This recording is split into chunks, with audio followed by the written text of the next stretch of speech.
Las diapositivas que vamos a utilizar están en la unidad número 4. Se llaman procesos de salud de enfermedad, de allá las tomé. Simplemente las quise ponerlas un poquito más organizadas para que fueran más agradables para ustedes. Como yo les había dicho, yo creo que en el primer encuentro y en varios encuentros he sido muy enfático en decirles que ustedes como administradores en salud ocupacional no van a tener inherencia en el seguimiento médico o en el seguimiento que hace de pronto una enfermera o hace cualquier personal de la salud en relación a una enfermedad, llámese enfermedad laboral o enfermedad común. En ese orden de ideas, muchos de ustedes van a ser administradores y van a ser administradores desde el enfoque en salud ocupacional. En ese orden de ideas, hoy vamos a hablar de lo que es el proceso de salud-enfermedad y hace referencia a unas etapas que están documentadas y donde una persona puede pasar de estar sana a estar enferma a partir de unas definiciones ya estudiadas y ya establecidas a partir de evidencia científica. Todo surge a partir de definiciones que ustedes conocen, a partir de definiciones que son muy amplias, muy concretas y que son a veces un poco difíciles de entender. Que se dice que la salud la hemos visto y la hemos estudiado en cada uno de los encuentros presenciales que hemos tenido en el momento hasta la fecha, donde cada uno de los compañeritos les dice cómo funciona el corazón, cómo funciona el sistema digestivo, cómo funcionan los pulmones, y todo se ha centrado en decir cómo funciona. En este momento yo les voy a decir que además de ese funcionamiento, el que hemos visto hasta el momento, también existen algunas modificaciones y hacen referencia a una enfermedad. Cuando alguno de nuestros sistemas tiene un proceso fisiológico que altera su funcionamiento, hablamos de un proceso patogénico. En ese orden de ideas, cuando el corazón no es capaz de bombear la sangre, cuando los pulmones no son capaces de hacer intercambio gaseoso, cuando el intestino delgado no es capaz de absorber los nutrientes, hablamos de un proceso patogénico. Y ese orden de ideas es un proceso patogénico cuando la anatomía y la fisiología del cuerpo humano se ve alterada. Y se ve alterada por cualquier factor, sea un factor interno o un factor interno, externo o interno, a partir de los determinantes que estén relacionados. Vamos a partir diciendo que el ser humano tiene un desarrollo humano integral, el ser como tal. El ser vivo, ¿se acuerdan de la pirámide que yo les mostraba, donde mostrábamos arriba de la pirámide al ser vivo con todos sus órganos y sistemas? En este momento vamos a tenerlo ya como un ser humano integral, en el cual vamos a tener un enfoque en calidad de vida. Y esa calidad de vida se ve representada en la salud, en el bienestar, en cada una de sus funciones. La salud no es unicausal. Por el contrario, para que una persona esté sana, esté enferma, intervienen una cantidad de factores asociados. Factores relacionados con el medio donde él se encuentra, factores relacionados con las características propias de él, como su anatomía y su fisiología, y condiciones externas, como las condiciones ambientales y las condiciones del medio ambiente de trabajo. En ese orden de ideas podemos decir la vivienda, la educación, la alimentación, la recreación y la comunicación intervienen en que una persona esté sana o esté enferma y que tenga una calidad de vida asociada. Pero lo que nos llama la atención aún más en este momento es el trabajo y el objetivo de que ustedes están estudiando salud ocupacional, para que tengan una interrelación o conozcan las características en las cuales el trabajo puede interrelacionarse con la salud del trabajador. Entonces decimos la primera premisa, y esa primera premisa hace referencia a que el trabajo puede repercutir negativa o positivamente en la salud del trabajador y afectar el funcionamiento de cada uno de los órganos y sistemas, apareciendo enfermedades o accidentes de trabajo, que son como las definiciones macro de estos procesos. Quiero que sepan que ustedes como administradores en salud ocupacional van a tener un rol que es netamente de salud pública. La salud ocupacional se puede considerar como una hija de la salud pública, asociada a que ustedes van a tener un rol como promotores en salud dentro de las empresas, donde van a promover autocuidado, donde van a promover la participación de la familia y la comunidad. Recuerden lo que es el riesgo psicosocial, la interacción de la familia y la comunidad en relación a las características mentales del trabajador. Implementar acciones de promoción sociales integrativas, la articulación de redes de apoyo, Fortalecer el papel de las organizaciones autogestoras en la atención primaria, ya eso un poco más desde la salud pública, no es inherencia de ustedes. Colaborar en la implementación de programas de prevención primaria, secundaria y terciaria. Se van a grabar esas tres palabritas. Colaborar en la implementación de acciones o programas de prevención primaria, secundaria y terciaria. Se las grabaron y a partir de eso van a colaborar y apoyar la acción del médico en la familia. Ya el médico con la familia no podemos, como la interrelación entre el trabajador y la familia, más allá de la esfera netamente dentro de las empresas. Se van a tener en cuenta dos definiciones principales. La definición de lo que es enfermedad y la definición de lo que es salud. Se dice que la OMS, la Organización Mundial de la Salud, estableció la definición de salud como un estado de completo bienestar físico, mental y social, y no solamente la ausencia de enfermedad o dolencia. En ese orden de ideas podemos decir que una persona para considerarse sana debe estar en equilibrio con sus funciones fisiológicas, con sus funciones anatómicas, con sus características mentales de interacción con el medio, el pensamiento y el habla, y las características propias del medio social donde se encuentre, la comunidad, la familia y el entorno laboral. Y ahora vamos a hablar de lo que es la enfermedad. La enfermedad como proceso patogénico es una etapa, perdón, es la última etapa de un proceso que se ha gestado con el tiempo y que significa un quebranto del propio sistema de defensa natural. Cuando yo digo que una persona está enferma, es porque ya ha pasado un tiempo y ese tiempo se traduce en manifestaciones como si fueran acumulándose factores y factores que van a dar origen en lo último a la aparición de enfermedad laboral. Ya, perdón, una enfermedad como tal, llámese enfermedad laboral o llámese enfermedad común. La enfermedad como proceso patogénico no se origina de forma aguda, es decir, así de forma tangente. Por el contrario, la enfermedad para que se origine debe ser relacionada con cronicidad, es decir, que se va gestando paulatinamente hasta que aparezcan los signos y síntomas asociados y eso de origen a la enfermedad como tal. Bien, entonces ya tenemos dos definiciones supremamente importantes, la definición de salud y la definición de enfermedad. En ese orden de idea continuamos con la historia natural de la enfermedad. La historia natural de la enfermedad se estableció, se entiende como una evolución natural de un proceso patogénico que se llama enfermedad, desde que inicia la enfermedad hasta que va evolucionando, hasta que llega hasta la muerte, sin que el hombre intervenga. Entonces, la historia natural de la enfermedad es una persona que se enferma y no interviene el hombre. En ese orden de ideas, el cuerpo tiene que tener los mecanismos de defensa para controlarlo. O por el contrario, si no tiene los mecanismos de defensa, va a tener complicaciones o incluso puede llegar hasta la muerte. Entonces, la historia natural de la enfermedad hace referencia, muchachos, a la evolución natural de una enfermedad sin que el hombre intervenga. Intervenga con seguimiento médico, intervenga con tratamiento farmacológico, con terapia, con todas las tecnologías disponibles en el medio médico en el momento. Hagan, por ejemplo, podemos hablar de pronto de un cáncer, una persona que tiene cáncer y nunca se le hizo ninguna intervención. Se dice que el cáncer va a seguir su progresión hasta que produzca complicaciones asociadas, incluso la muerte. Eso es proceso de salud. Eso se llama historia natural de la enfermedad. La historia natural de la enfermedad tiene dos procesos. Uno que se llama periodo prepatogénico y otro que se llama periodo patogénico. El periodo prepatogénico hace referencia a una persona que está sana, es decir, como ustedes y como yo, que tiene condiciones de salud que le permiten considerarse en equilibrio en forma física, mental y social.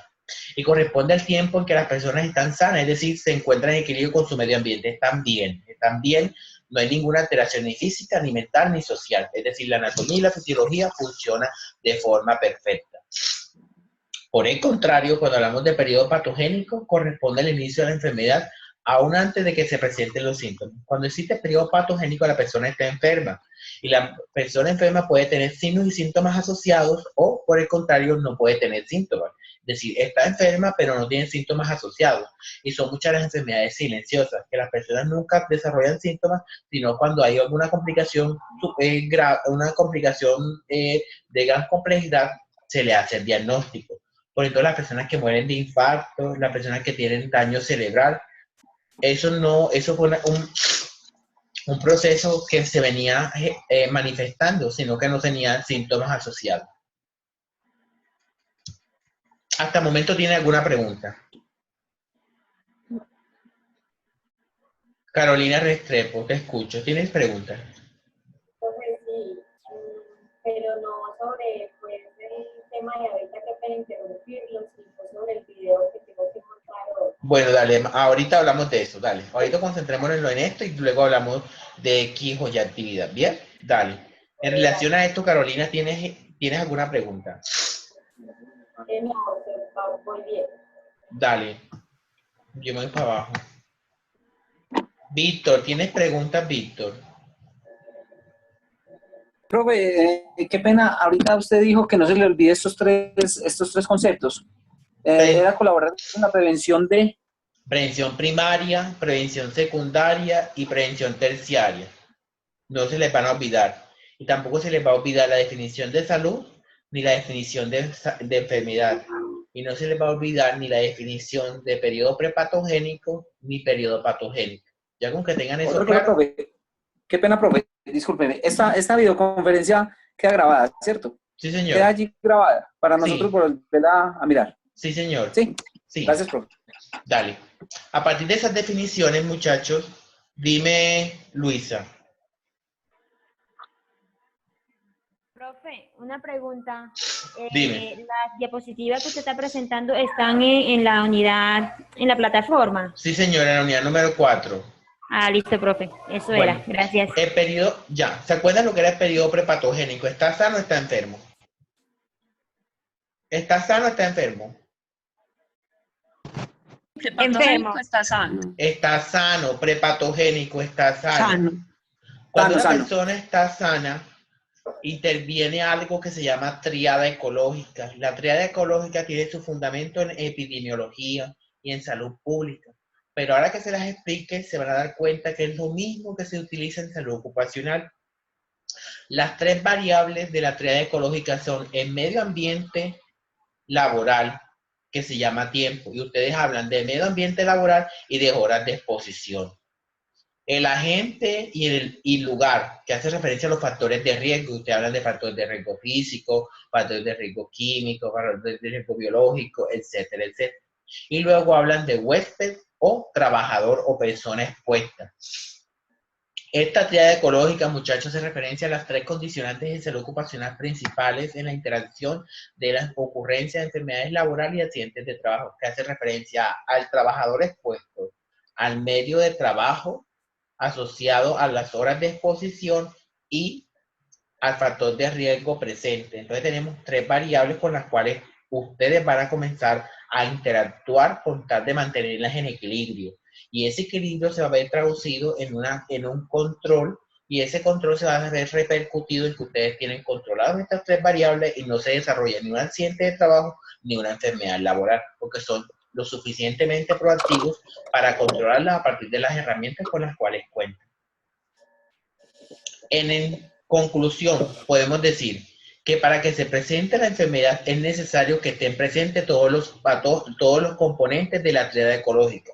Por eso ustedes como administradores en salud ocupacional siempre van a tener la misión de eliminar el factor de riesgo, eliminar el exceso de ruido, el eliminar la vibración, el eliminar el exceso de carga, el eliminar en materia particular. Siempre van a fomentar en el trabajador el proceso y la utilización de elementos de protección personal, y siempre van a mantener a través de higiene industrial los mejores ambientes de trabajo.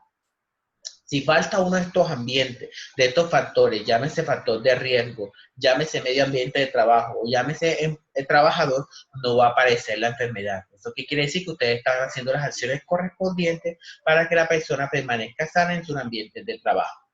Cuando entran en desequilibrio estos tres componentes de la tríada ecológica, se inicia el proceso patológico. Es decir, cuando yo no controlo el factor de riesgo, se me va a enfermar. Cuando yo no hago acciones en el medio del trabajo, se me va a enfermar. Y si el trabajo no hace acciones de autocuidado, también se va a enfermar. son ejemplos que tienen su fundamento en epidemiología, pero se aplican netamente en el estudio causal de lo que es enfermedad laboral y accidente de trabajo. Ahora, hablando ya de periodo patogénico. En el periodo patogénico la persona ya está enferma. Y a su vez, podemos decir que el periodo patogénico se divide en dos etapas. Una etapa subclínica o periodo de incubación y una etapa clínica. La etapa subclínica o periodo de incubación hace referencia a un tiempo prudencial en la cual el agente va alterando la anatomía y la fisiología del cuerpo, hasta llegar a un punto en el cual ya vienen manifestaciones clínicas. Esas manifestaciones clínicas se traducen en lo que se llama signos y síntomas asociados. Bien, entonces la etapa clínica, perdón, la etapa subclínica o periodo de incubación hace referencia a cómo el agente va entrando en el cuerpo y va alterando el funcionamiento anatómico y fisiológico. Y la etapa clínica se caracteriza por los signos y síntomas asociados. Por ejemplo, hablemos de una neumonía. Una neumonía comienza en el mismo momento en que entra la bacteria a los pulmones y comienza a proliferar, a multiplicarse. En ese mismo momento comienza la etapa subclínica. ¿Qué está haciendo la bacteria? Se está incubando, se está multiplicando. Cuando hay cierto número de bacterias suficiente para hacer manifestaciones específicas, aparecen los síntomas, que se llama etapa clínica. Entonces, en la etapa clínica aparece la fiebre, aparece las secreciones, aparece el malestar general, aparece la inflamación, la dificultad respiratoria. Son manifestaciones específicas, pero eso es una manifestación asociada a un proceso que se ha venido formando en el cuerpo desde el mismo momento en que entró la bacteria en nuestro cuerpo. ¿Bien? ¿Alguna pregunta hasta aquí? ¿Preguntas? No, profe, estamos bien. Listo. Profe, ¿Qué hubo, mija?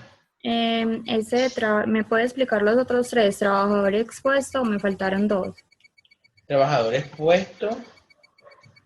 Lo de la actividad ecológica, el factor de riesgo, el trabajador expuesto y el medio ambiente de trabajo. Son esos tres. Medio ambiente de trabajo, trabajador expuesto y factor de riesgo. Esos son los tres factores que intervienen en la actividad ecológica, teniendo como componente la salud ocupacional. ¿Listo? Ya esto lo veíamos. El periodo patogénico inicia con síntomas inespecíficos como fiebre, malestar general, hasta que llegan síntomas específicos. Los síntomas específicos son los propios de cada patología.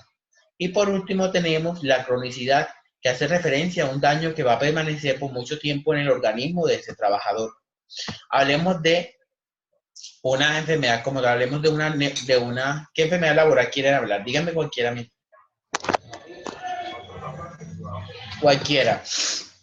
Dolores lumbares. Un dolor lumbar. Tiene un dolor lumbar, pero no pongámosle apellido. Tiene una hernia lumbar, una hernia como tal. Hay síntomas inespecíficos. Un dolor lumbar. Un dolor lumbar es un dolor que puede estar relacionado con una inflamación en una infección urinaria, puede estar relacionado con una contractura lumbar, puede estar relacionado con un daño en el sistema nervioso central, puede estar dañando con una osteoporosis, puede estar dañado con una neuropatía, puede estar relacionado con una hernia lumbar. Mira que tengo un dolor y un dolor que puede estar relacionado con 6 causas diferentes. Pero luego hay síntomas específicos para el dolor lumbar y es donde se localiza el dolor. El dolor se localiza entre L1, L2, L3, L4, es decir, la lumbar 1, lumbar 2, lumbar 3, lumbar 4, lumbar 6. Dice el médico, en esta zona está la columna lumbar y va a estar relacionada con un trastorno de discos intervertebrales asociado a un sobreesfuerzo o a un trauma acumulativo. Y luego lo que aparece último es la cronicidad. Cuando yo hablo de cronicidad es porque el trabajador ya tiene una secuela establecida. Es decir, hubo un daño en el nervio. Cuando el daño en el nervio está establecido, eso ya no se regenera. La secuela queda presente en el organismo. Y ustedes muchas veces han escuchado en el medio, por ahí en algún momento han escuchado lo que se llama pérdida de la capacidad laboral. Y es lo que hace referencia a que el trabajador tuvo una pérdida y que esa pérdida no se va a recuperar. Y que ya va a aprender a vivir con esa pérdida. Entonces comenzamos desde algo inespecífico hasta síntomas propios, hasta llegar a algo crónico que si no se controla puede llegar a crear en el trabajo incapacidad permanente, minusvalía e minusvalía y invalidez. Hay complicaciones y esas complicaciones donde se involucran otras funciones en el organismo. Por ejemplo, el paciente tiene un daño pulmonar, dígale una neumoconiosis, tiene una neumoconiosis y la neumoconiosis afecta a los pulmones, pero se acuerdan que los compañeritos hoy nos decían que los pulmones se relacionan con el corazón. Si los pulmones tienen una alteración fisiológica por el material particulado, el corazón va a tener que bombear más sangre a mayor presión. Entonces, el daño pulmonar, que es primario, se va a ver repercutido en el daño cardíaco secundario. Y las secuelas, donde las personas presentan algún tipo de invalidez o alteración permanente que no se recupera. Y lo último que vamos a esperar en ese trabajador, si no se hacen acciones desde el punto de vista de medicina preventiva del trabajo, es que va a morir. Y ya una vez muerto mi hijo, no hay nada que hacer. Pero la buena nueva es la siguiente. En cualquiera de estas etapas consecutivas, antes de que aparezca la muerte, la enfermedad puede abordarse, es decir, regresar al periodo prepatogénico. Y es el boom de lo que se hace en la medicina preventiva del trabajo. Y hace referencia que antes que el trabajador se me muera, yo puedo hacer una cantidad de intervenciones con el objetivo de retrocederlo en el tiempo y tratar de llevar al periodo prepatogénico, es decir, al periodo cuando estaba sano. O si no vuelve a estar sano, por lo menos que esté controlado, de tal forma que esa enfermedad no repercuta negativamente en su estilo de vida. Aparece una definición y ustedes ya la han escuchado, y en el próximo semestre, por allá, o en el cuarto semestre, la profesora les va a dar una materia que se llama Medicina Preventiva y del Trabajo. Esa medicina preventiva y del trabajo es una rama de la medicina que concentra sus esfuerzos en el mantenimiento, promoción de la salud de todas las personas. Miren, muchachos, y es lo que yo les he hecho énfasis y les he dicho, y he tratado de ser lo suficientemente puntuales, que ustedes como administradores en salud ocupacional deben de conocer cómo funciona el cuerpo humano, porque cuando ustedes comiencen a trabajar, van a manejar un subprograma en el programa de seguridad y salud del trabajo que se llama Medicina Preventiva del Trabajo. Y ese rol de ustedes como administradores en salud ocupacional va a estar centrado en fomentar y en promover salud en los trabajadores. Pero si yo no sé cómo funciona el cuerpo, no voy a inventar películas de terror porque mi conocimiento no me va a dar. No me va a dar para hacer intervenciones asociadas al proceso fisiológico de cada uno de los órganos. Los objetivos de la medicina preventiva son los siguientes y anótenlos por ahí. Prevenir enfermedades, en este caso se van a llamar enfermedades laborales, y promover salud. Prevenir enfermedades laborales y promover salud o promover el autocuidado. ¿Se acuerdan las tres palabritas que les dije que no se les olvidaran, que lo anotaran por ahí?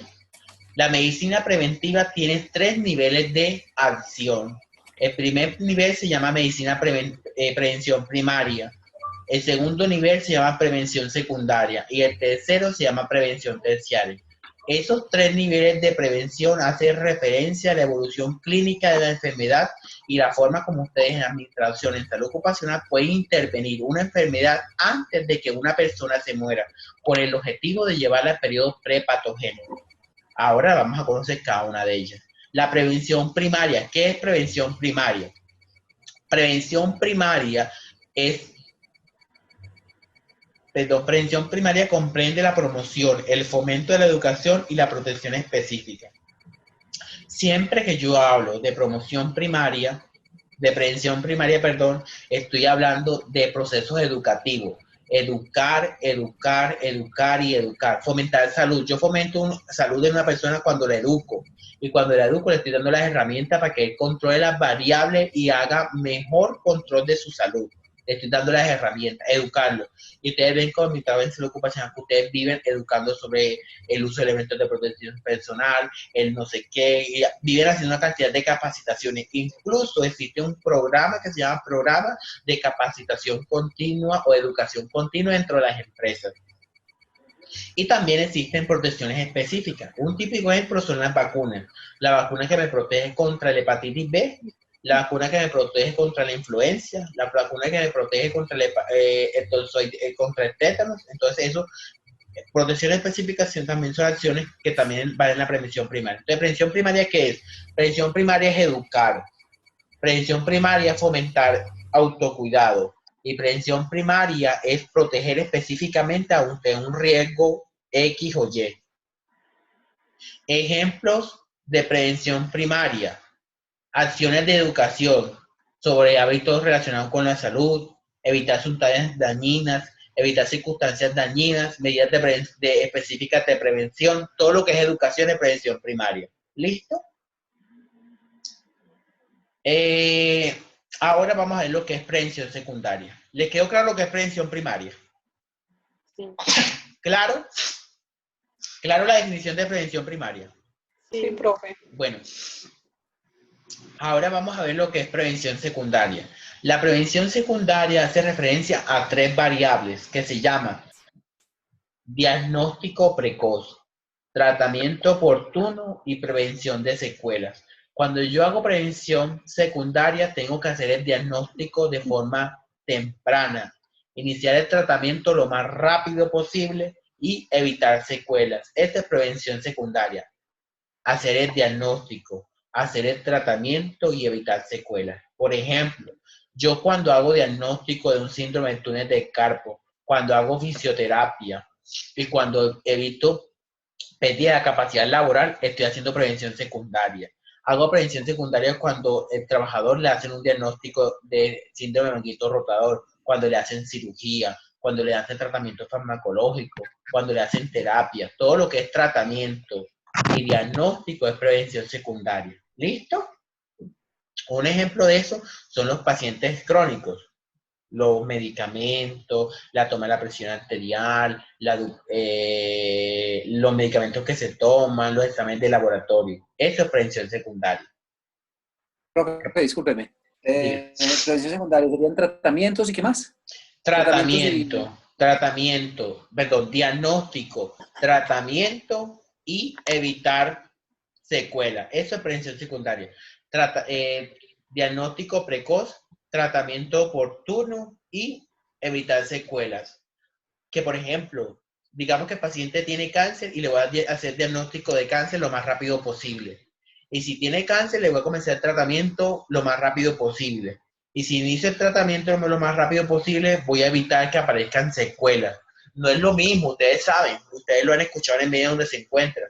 No es lo mismo que un paciente le den diagnóstico de cáncer en etapas tempranas que le hagan diagnóstico de un cáncer en etapas avanzadas. No es lo mismo iniciar un tratamiento de cáncer al mes del diagnóstico a iniciar un tratamiento de cáncer a los 6 meses.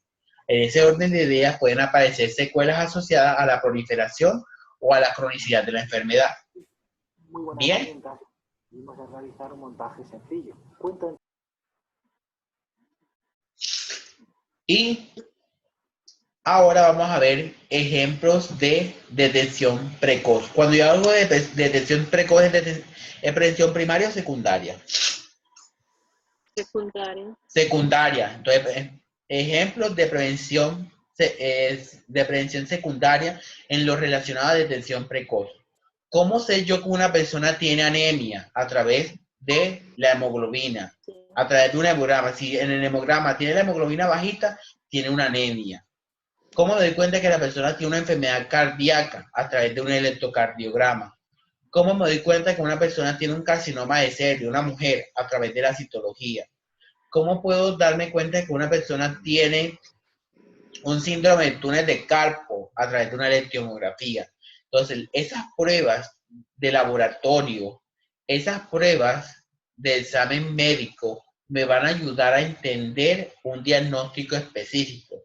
Si yo le tomo una muestra de presión arterial al trabajador y en esa muestra de presión arterial yo veo que tiene la presión alta, ¿yo qué voy a decir? O el médico, que es el competente, va a tener una hipertensión arterial y debe iniciar tratamiento. Todo lo que es detección temprana, detección precoz, hace referencia a un diagnóstico rápido, oportuno. ¿Listo? Sí. Espérate que esto no me pasa. Y aparece la última que nos hacía falta, la prevención terciaria. La prevención terciaria comprende la rehabilitación física, social y laboral, buscando evitar la permanencia de secuelas, la invalidez y la muerte de forma temprana. Cuando yo hablo de prevención terciaria, hago referencia a rehabilitación. Rehabilitación. Y sabiendo que la rehabilitación es física, la rehabilitación es social y la rehabilitación es laboral. Y ustedes muchas veces por ahí han escuchado una palabrita que se llama concepto de rehabilitación. ¿Sí lo han escuchado?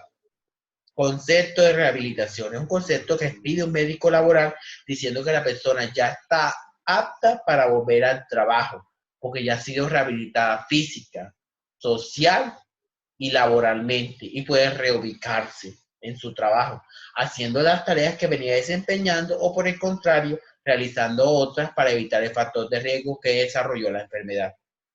¿Listo? ¿Entendido? Decimos entonces, en este cuadro se resume todo lo que hemos dicho hasta el momento. Historia natural de la enfermedad, ¿se acuerdan? Persona con riesgo, persona enferma sintomática y persona enferma con síntomas. ¿Qué voy a hacer yo con una persona que tiene un riesgo asociado? Le voy a hacer prevención primaria. ¿Tiene riesgo para desarrollar síntomas de túnel de carpo? Le voy a dar prevención primaria. ¿Qué tiene que ver la prevención primaria? Todo lo que es educación. Educación, educación y educación, y fomento del autocuidado, y fomento de la promoción, y fomento de la promoción en salud. Un ejemplo, dar consejos a un hombre obeso de mediana edad para que reduzca su riesgo de desarrollar una diabetes en la madurez. Si yo veo que un trabajador tiene un índice de masa muscular superior a 27, ese paciente, ese trabajador, si yo no le hago las atenciones necesarias, va a desarrollar una hipertensión. ¿Qué voy a hacer yo como administrador en salud ocupacional? Lo voy a comenzar a educar sobre hábitos de vida saludables, sobre ejercicio, sobre dieta y sobre nutrición. ¿Listo? Y ustedes lo hacen en las empresas. Lo hacen en las empresas y educan sobre alimentación saludable. Por ejemplo, el gremio de los camioneros. Si ustedes ven los camioneros, no hay uno que sea delgado. Todos tienen un índice de masa corporal superior al límite de 23, 24, 25. Todos tienen un índice de masa corporal. ¿Qué voy a hacer yo? Yo sé que tengo un riesgo asociado al desarrollo de hipertensión en mis trabajadores. Voy a comenzar a intervenir el riesgo de hipertensión desde el punto de vista de la administración en salud ocupacional. O lo pueden hacer ustedes o lo pueden hacer apoyándose de personas expertas, una enfermera, un médico que conozca el riesgo cardiovascular. Es un pilar, riesgo cardiovascular. Entonces, ustedes pueden conocer el tema de forma general y apoyarse a una persona experta a partir de la definición. Enfermo asintomático, es decir, ya está enfermo, no tiene síntomas asociados, no se sabe qué tiene, pero está enfermo. ¿Qué le voy a hacer yo? Prevención secundaria. ¿A partir de qué? De un diagnóstico precoz, de un tratamiento oportuno y evitando secuelas. Un ejemplo de esto, determinar la glucosuria en un hombre obeso de media edad que se encuentra bien. Es decir, yo soy el mismo señor conductor de un camión, estoy gordito, pero yo me siento bien, no tengo nada. Le digo, señor, vamos a tomar una glucosuria. Una glucosuria es una muestra de orina donde se va a ver la glucosa. Si esa persona tiene una glucosa superior al límite del laboratorio, se dice que tiene glucosa en orina. Y si una persona tiene glucosa en la orina es porque tiene hiperglicemia, es decir, tiene azúcar en la sangre, como ustedes lo escuchan en el común denominador. Tiene azúcar en la sangre y hay que hacerle un control de forma inicial, de forma rápida. Entonces, ese paciente que apareció glucosuria, hay que iniciarle tratamiento farmacológico, hay que iniciarle controles médicos y hay que modificarle la dieta y hay que hacerle ejercicio. Señor, vaya a hacer ejercicio. Y la prevención terciaria hace referencia a la evitar secuelas y la rehabilitación. Entonces, seguimiento cuidadoso de un paciente que tome glucosidentes orales. Ese paciente que ya tuvo un pie diabético. ¿Ustedes han escuchado lo que es un pie diabético? Un pie diabético, ¿ustedes lo han escuchado? ¿No? ¿El qué, profe? Un pie diabético, no lo he escuchado. Pie diabético, una complicación, una amputación. Le amputaron, resulta que tuvo una infección y es diabético y le tuvieron que amputar la pierna. Esa pierna no se va a recuperar, ya se perdió. ¿Qué voy a hacer yo en prevención terciaria? Lo voy a rehabilitar. ¿Cómo lo rehabilito? Dándole una prótesis, haciéndole rehabilitación en uso de la prótesis y acondicionamiento a la pérdida, que él sepa que perdió la pierna, pero que puede tener una calidad de vida a partir de esta definición. ¿Listo? Soy claro con eso. No escucho Sí, a profe. nadie. Sí, Profe, profesor. sí. Correcto. En un momentico yo me voy para abajo. Luisa, Lady, ¿entendido? Sí, señor, claro. Profe. Evelyn,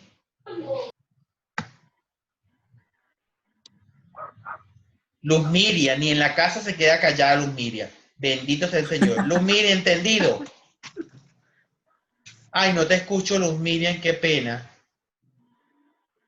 No, no te escucho. No, ahí sí no se le escucha, profe, es que ahí sí no hace bulla. Ahí sí No me se le escucha, escucha. profe. Ahí, ni en Ay, la casa que se quede. Luz Miriam tiene que comportarse, hacer silencio cuando está en videoconferencia. Luz Profe, Miriam, pero si te estoy preguntando y te estoy preguntando algo, yo digo, es que el profe no me escucha a mí, no, ¿o no te qué pasó? escucha, no te escuchamos. Ahora sí te escuchamos fuerte y No, claro. profe, no, sí entendí muy bien. Estaba, pues, iba a hacer como un aporte lo del pie diabético, pero quedó muy bien explicadito, profe, mío le pague, muy Bueno, bien. entonces ya lo tienen claro.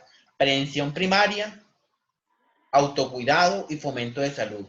Prevención Ajá. secundaria, diagnóstico oportuno, tratamiento lo más rápido posible y evitar secuelas. Ajá. Y prevención secundaria, la rehabilitación ya estando establecida la secuela. Vamos a terminar la videoconferencia en este momentico, pero yo me voy a salir y otra vez vuelvo y entro, porque el tiempo se me va a acabar. Si ven aquí que dice 2 minutos y 26.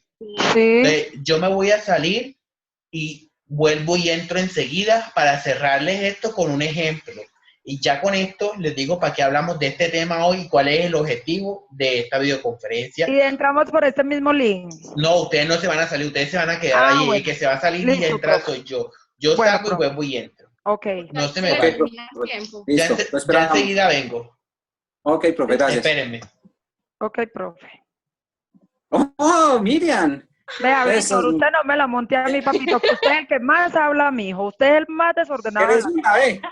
Tras Mira, de, ¿Quieres una vez? calladita. Oh, mira. tras ¿Quieres una? de alcohólico, es el más hablador. Está celebrando,